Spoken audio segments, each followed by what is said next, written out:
Hi, welcome to Basic Chemistry. Today we will discuss about the stereoselectivity of cyclohexene. Okay, now this is a planar cyclohexene.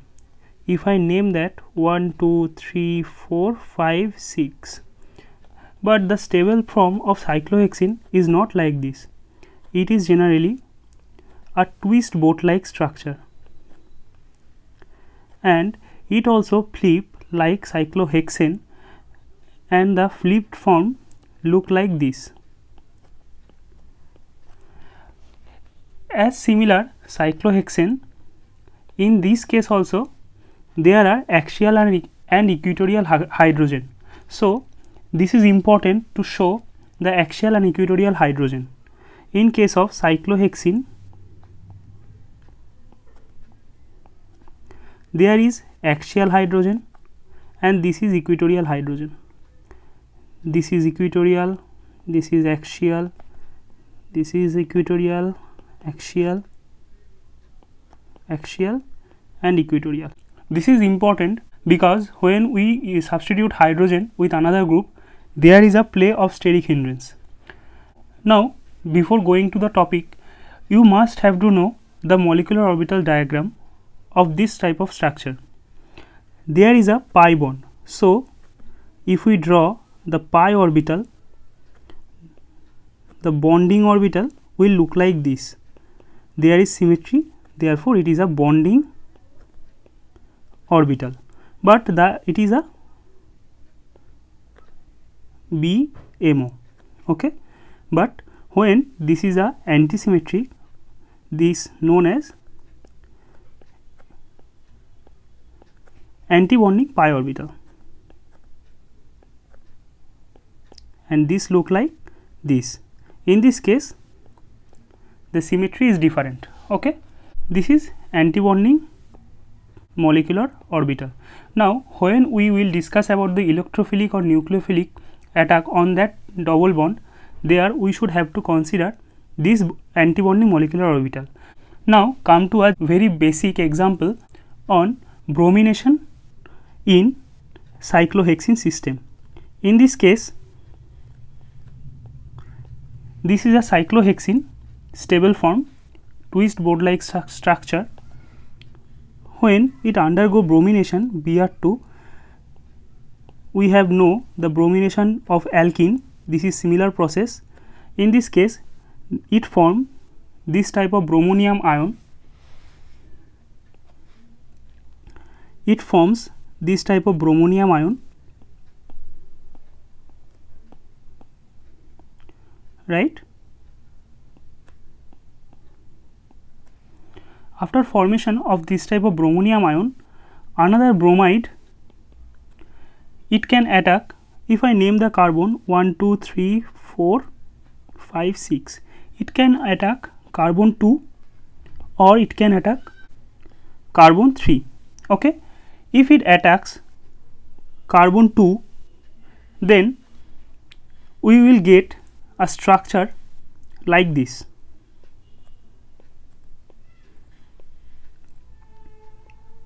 Here the bromine and this bromine will be axial, and the nomenclature of this carbon 1, 2, 3, 4, 5, 6.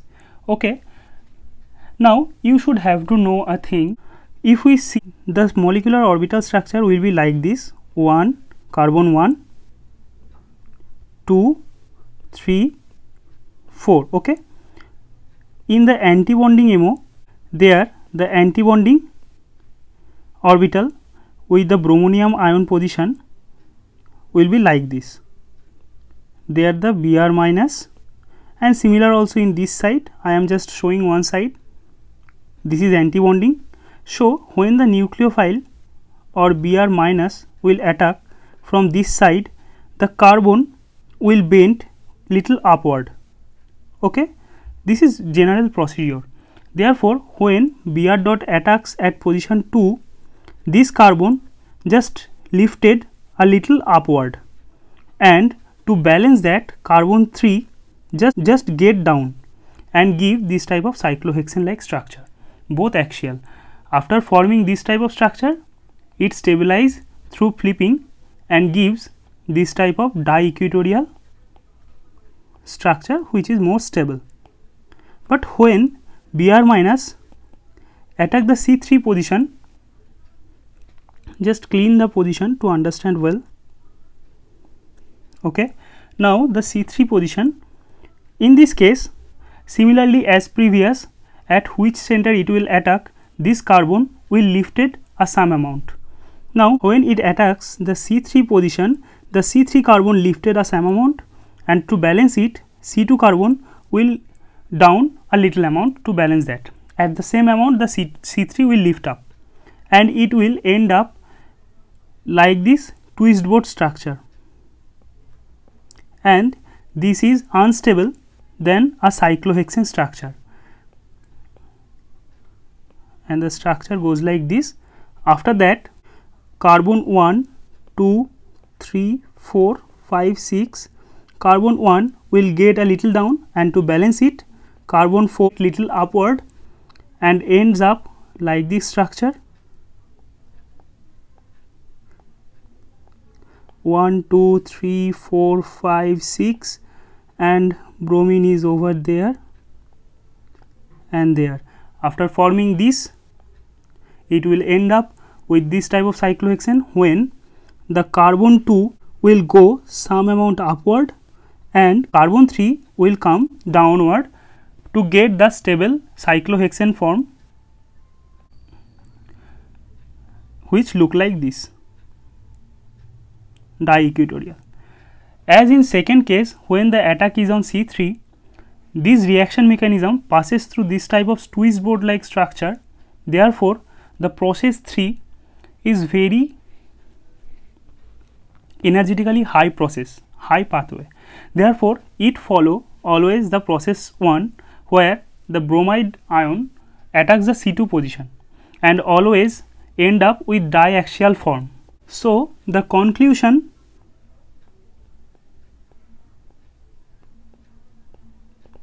is this: any ionic elimination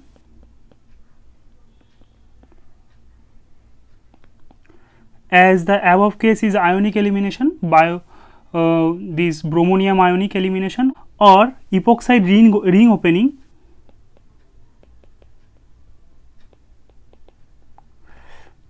opening, is always best when it is transdiaxial manner.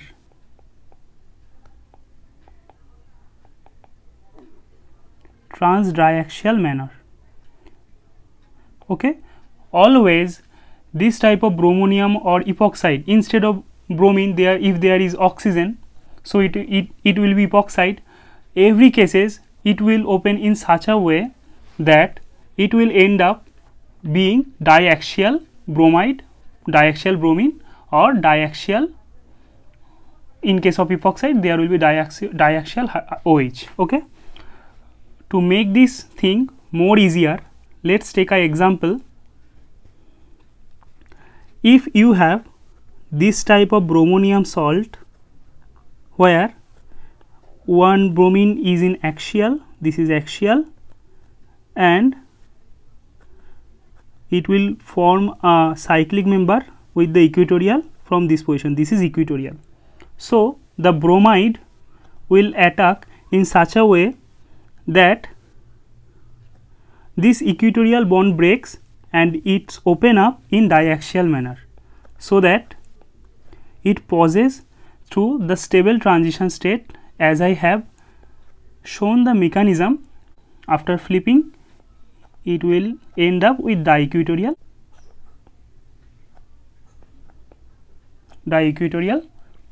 In case of epoxide also,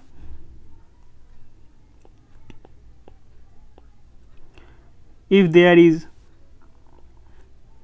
epoxide is like this, then other OH minus or any kind of nucleophile always prefer to attack from the axial position over there and form this type of diaxial product.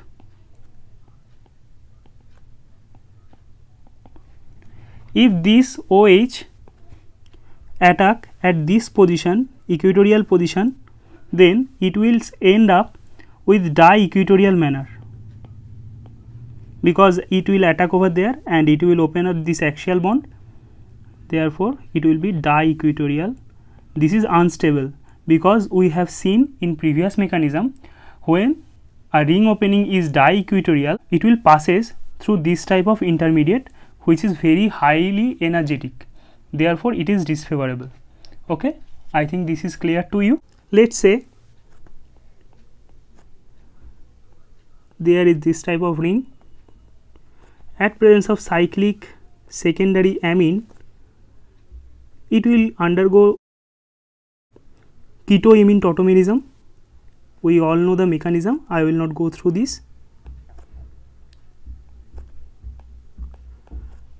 After forming this type of cyclohexene, there is a electrophile propyl iodide at presence of a little aqueous acid, and it will ends up this type of stereoselective product. There is no chiral reagent which decided the stereoisomer, stereocenter, and the starting material also achiral, but the product is chiral, to center is chiral. So how this is forming? To know that, we have to focus on this state. If we draw the structure, the stable structure of this cyclohexene, then it will look like this. We have to put the tert-butyl group in such a way,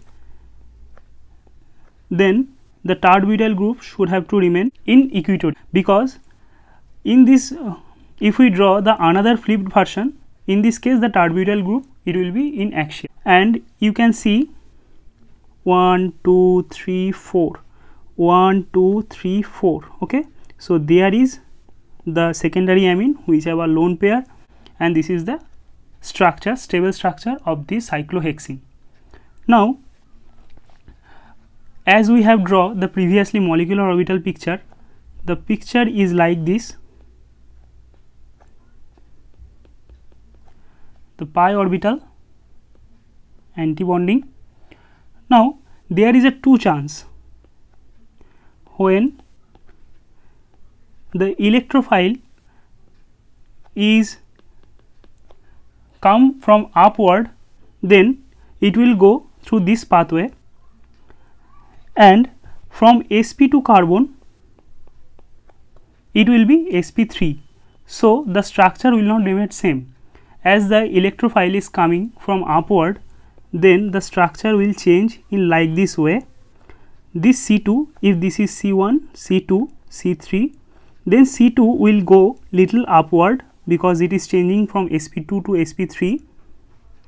So this is there the electrophile, and as it is going upward, naturally the carbon 3 will come a little downward because it is forming sp3, and there will be a positive charge, and the structure will be like this.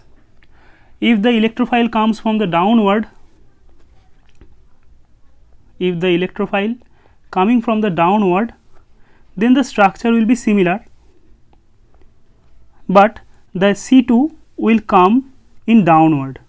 You have to keep this thing in mind. Okay, so 1 2 3 4, this will be the structure. Now in this case, keeping this thing in mind, when there is a N isopropyl, I will not going to write whole thing, R iodide, okay, iodine. Now this is actually a electrophile. There is a 2 possibility. Electrophile can above the plane, electrophile can come from above, so the path, the mechanism will be like this. In this case, if this carbon which is C2, if get it upward and C3 come little downward, it will ends up forming like this twist board like structure, isn't it? See carefully and answer that. It is very important at that point. If you learn that there will be no problem solving this type of question, okay, and there will be a positive charge over there, and after hydrolysis with water it will be a ketone. So I am not writing that because this path is not favorable, because due to formation of this type of unstable intermediate in the product formation pathway. But if the electrophile comes through the downward, then the C2 carbon will come little downward and C3 naturally go little upward. And see carefully, if you don't understand, write in your copy and watch carefully, it will end up in like this way. Mark the carbon if you are uncomfortable, okay. The electrophile will be over there, and there will be the X or secondary amine, tertiary amine basically. There will be the tert butyl group which is in equatorial. After hydrolysis, we all know the amine will go and it will form this type of keto type product.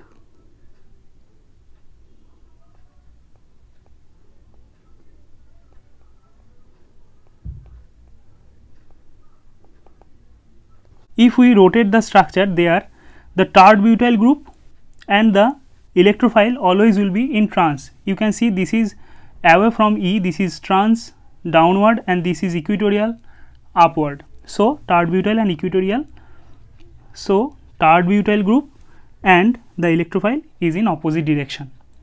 Therefore, if we rotate the structure, it will be like this.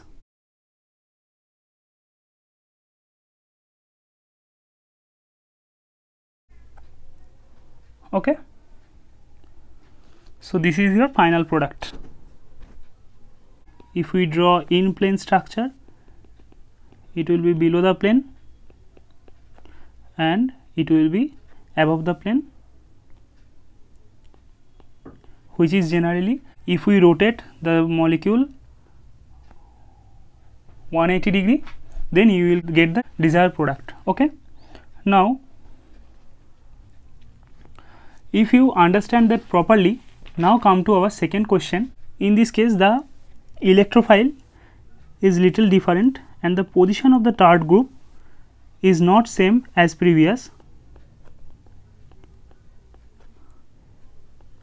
In this case, the tert group is in 3 position from this keto. In the previous case, there was in 4 position. Okay, so how it will direct the electrophile?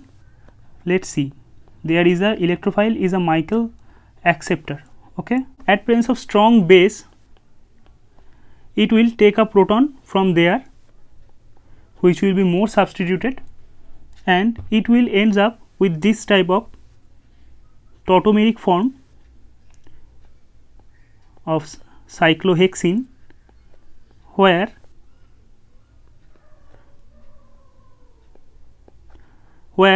the methyl group and the OH minus is in cis. Okay, so if we draw the structure of cyclohexene, then it will be like this.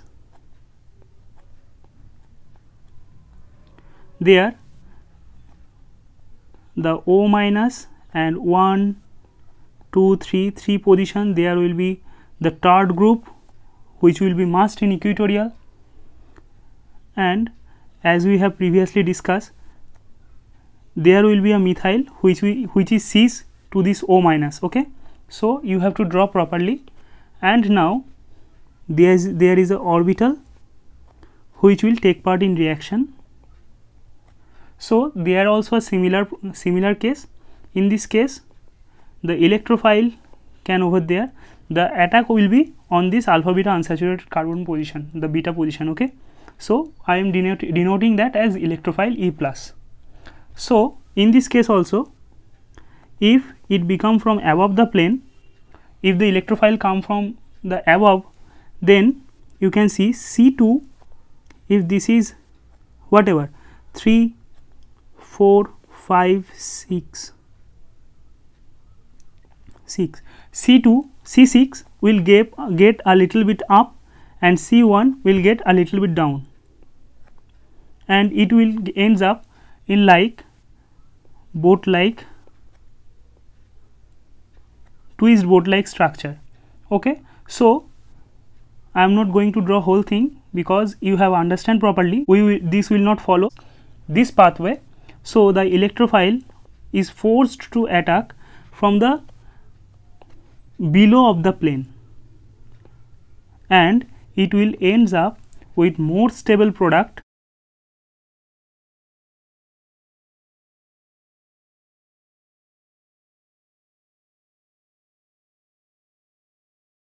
that the tarred group and the electrophile is in syn manner, because this is also downward and this is also downward, and the methyl is indifferent. So the in plane structure will be like this.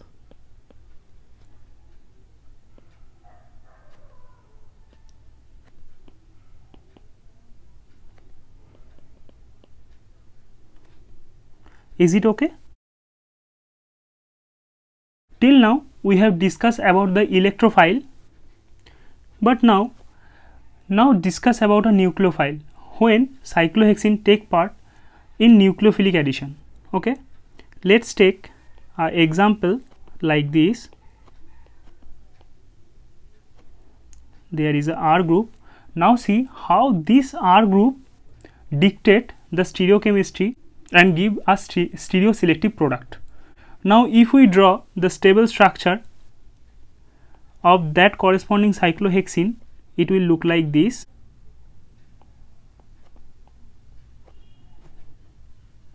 There the CO2 will be like this, and the R group, it must have to in equatorial.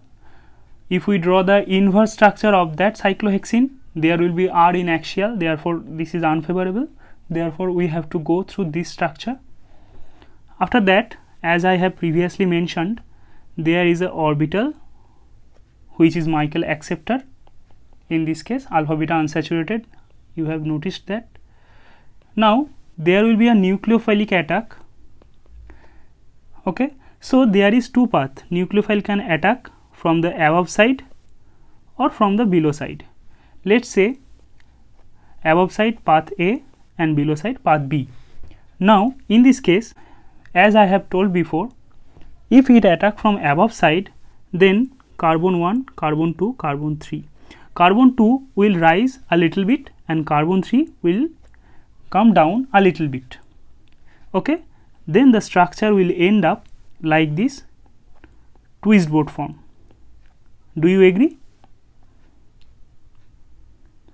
And give this type of product. There is nucleophile, there is R in equatorial, there is keto.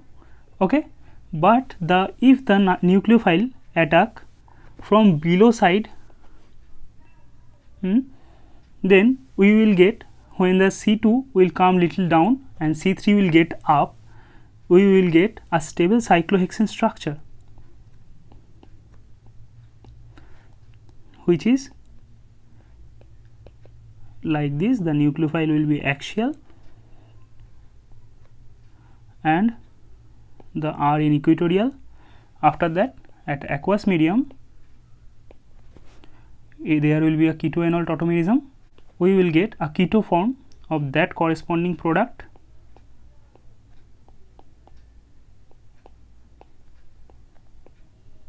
which is like this. You have to just practice this properly, drawing this thing up, and just you have to visualize everything. I have told every example why this carbon goes up, why this carbon goes down, and when this happens. Or if you have any problem, you can go through Claydon. I have just take those examples from Claydon because there is the best explanation I have ever found in any book. So after follow this, you can go any kind of books, then every book will be easier to you. And this type of question is coming every year frequently. Okay, so thank you for watching this. If you like this video, please subscribe my channel and hit the bell icon. Thank you.